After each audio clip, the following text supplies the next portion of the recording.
Welcome to this course titled Intro to Security at GitLab. I'm Nick Malcolm. I'm on the application security team at GitLab, and I'm from Aotearoa, New Zealand. In this course, we're going to answer three questions. What is security and why is it important? What are the security roles at GitLab? And what skills are essential for a career in security? What is security and why is it important? In security, we want to prevent bad things from happening while still supporting business goals, and we want to minimize the impact when bad things happen, and ideally learn lessons to prevent it happening again. The simplicity of these statements hides a lot of complexity. What are bad things? How can we prevent them? How do we prioritize prevention while delivering value to customers? Bad things aren't always intentional malicious actions either. They can be accidents or events caused by failing to do something.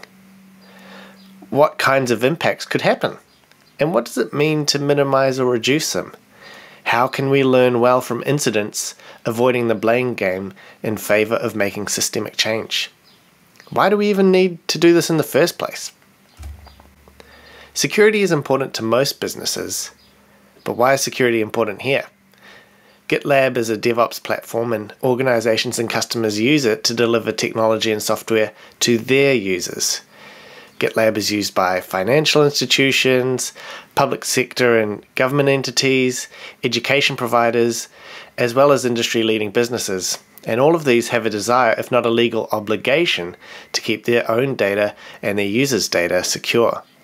We need to provide that assurance that yes, GitLab can and does provide security, and more than that, it can help them be more secure themselves. Security is important because when it's done well, it lets the business move faster. There's less red tape and processes, there's more automated checks and automated improvements. And to reiterate, it's people who, at the end of the day, receive the benefit of technologies delivered by teams using GitLab. A security event which impacts GitLab may lead to negative outcomes for everyday people. So it's important because we want to give customers and users confidence that we can operate safely at speed while keeping organizations and their users safe. Now, let's dig a little deeper on what security is. Understanding security requires understanding risk. Taking a risk-based approach is something almost everyone does every day without thinking. We talk about risk in terms of how likely an event is to happen and what the consequences or impacts would be if it did. As an example, say you're headed out for a walk and there are dark clouds in the sky. It's likely to rain, and the impact is you'll get wet. So you'd address or mitigate that risk by wearing a rain jacket. Or maybe you avoid the risk entirely by delaying your walk until later. A higher level strategic risk could be losing your job. You might reduce the likelihood of that by engaging proactively with your manager, or mitigate the impact by saving some cash in reserve and keeping your resume up to date. And hopefully that risk never eventuates. On the screen now are some contributors to likelihood and examples of impact. Something might be more likely if it's easier for an attacker to discover. If there's historic occurrences, maybe it's more likely to happen again. How difficult is it to identify and exploit this vulnerability? Do you need the victim to interact as part of this, or can you do it yourself anytime? And what kind of access might you require first, like a user account or an administrator account? Then there's impact. Reputational damage might occur, affecting your current customers who might decide to leave, or prospective customers who might decide to go with a competitor. There could be legal or regulatory impacts. Both of those could lead to financial impacts, like loss of revenue or fines. There's the business disruption of having to deal with this event instead of doing the things you'd rather do, like developing features or engaging with your customers.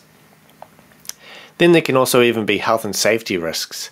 Even though we're talking about technology, it can have a real impact on people, especially your own people as they deal with these security events.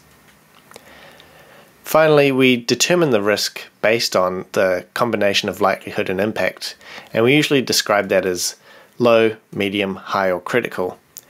And that will most often determine how quickly the business responds to an event.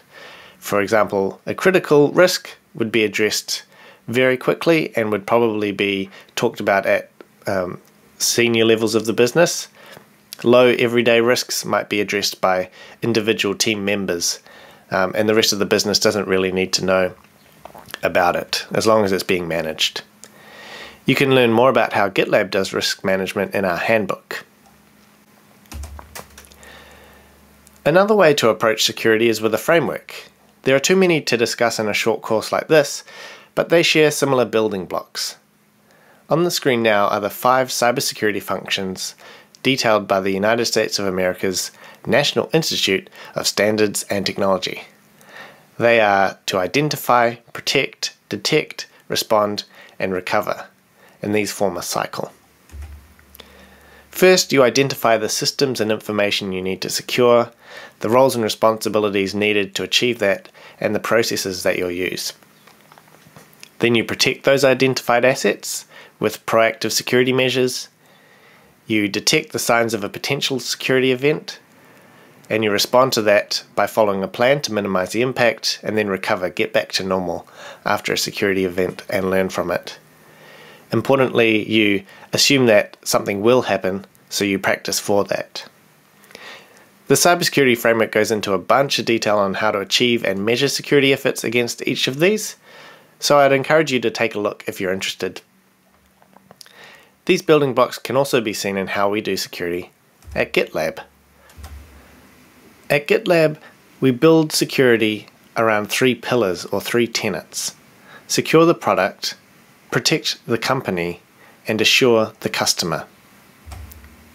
We secure the product but with proactive security efforts through our development and release cycles, through the creation and use of automated security tooling, and by responding to vulnerabilities when they are discovered.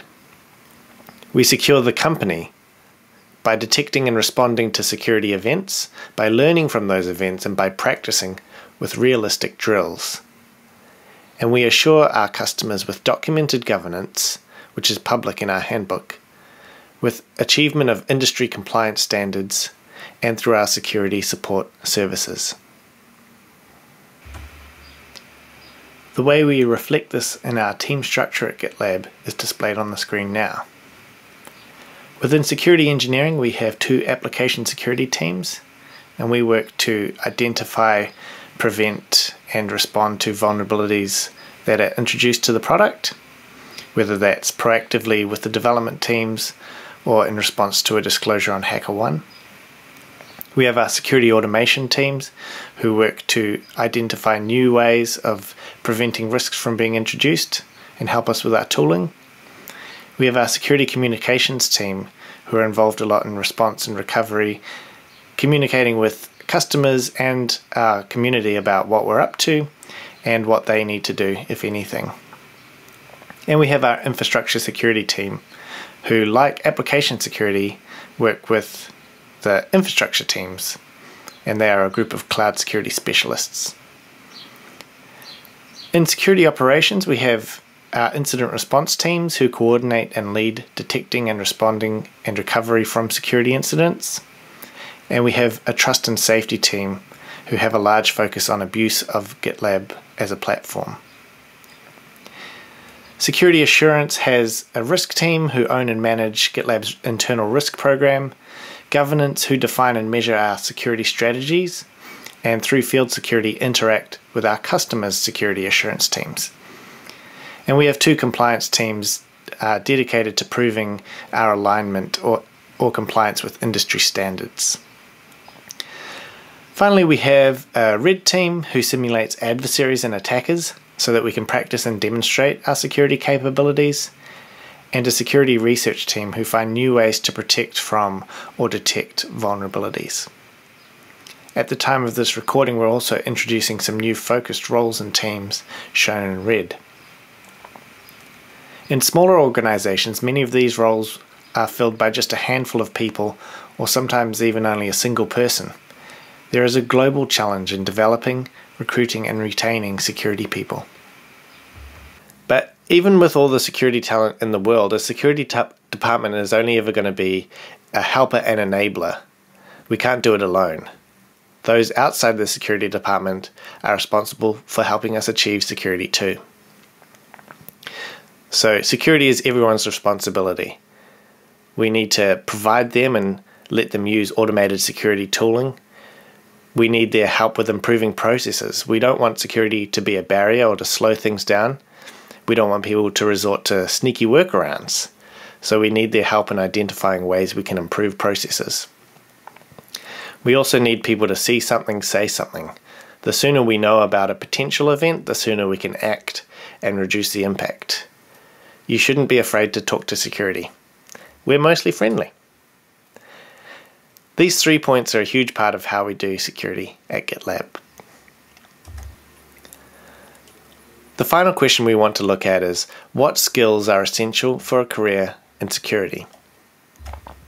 I asked the team and we came up with these 3. Curiosity, communication, and problem solving. Curiosity is all about asking, what if?